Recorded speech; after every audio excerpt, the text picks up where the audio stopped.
টানা ভারী বর্ষণ ও ভারত থেকে নেমে আসা পাহাড়ি ঢলে বাড়ছে গোমতী নদীর পানি। তাই বন্যার আশঙ্কায় আতঙ্কে নির্ঘুম রাত কাটাচ্ছেন কুমিল্লা জেলার দেবিদ্বার, মুরাদনগর, বুড়িচং ও আদর্শ সদর উপজেলার নদীপাড়ের মানুষ।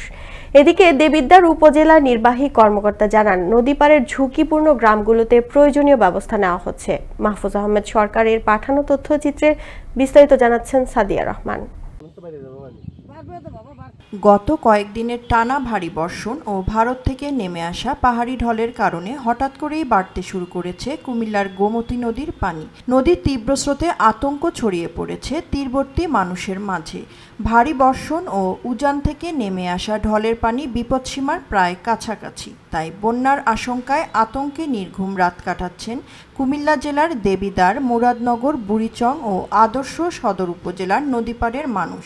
স্থানীয় বাসিন্দারা বলছেন, গেল বছরের ভয়াবহ বন্যার ক্ষয়ক্ষতি এখনও ভুলতে পারেননি তারা। বন্যার এক বছর শেষ হলেও জোরালো কোনো পদক্ষেপ নেয়নি কুমিল্লা পানি উন্নয়ন বোর্ড। পানি দেখলে তো আমরা ডরাই, গত বছর তো বেশি, এবার পানি গাঙ্গের পানি বাড়তেছে, চর ভাঙ্গা আমাদের বাড়িঘর সব ভাঙ্গা চলে যাইতেছে। এদিকে গোমতীর পানি নিয়মিত পর্যবেক্ষণে রাখা হয়েছে। সেই সাথে নদীপাড়ের ঝুঁকিপূর্ণ গ্রামগুলোতে প্রয়োজনীয় ব্যবস্থা নেওয়া হচ্ছে বলে জানান দেবিদ্বার উপজেলা নির্বাহী কর্মকর্তা আবুল হাসনাত খান। ভারত থেকে আগত পানি যে প্রবাহ, সেই প্রবাহ আমরা সার্বক্ষণিক নজরদারি করছি। আমাদের গোমতী নদীতে বর্তমান সকাল 9টা পর্যন্ত প্রাপ্ত তথ্য মতে বিপদসীমার 6 ফুট নিচে ছিল পানি।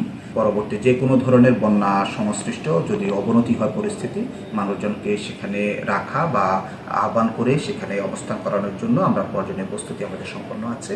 আমরা কন্ট্রোল রুমও খুলেছি, উপজেলা প্রকল্প বাস্তবায়ন কর্মকর্তাকে প্রদান করে অন্যান্য সরকারি দপ্তর সহ আমাদের সর্বোপরি যারা এলাকাবাসী আছেন সবাই মিলে আমরা এখনো পর্যন্ত বন্যা পরিস্থিতি আমাদের নিয়ন্ত্রণে রয়েছে। গেল 2024 সালের ভয়াবহ বন্যার দৃশ্য এখনও ভুলতে পারেনি নদীপাড়ের মানুষ।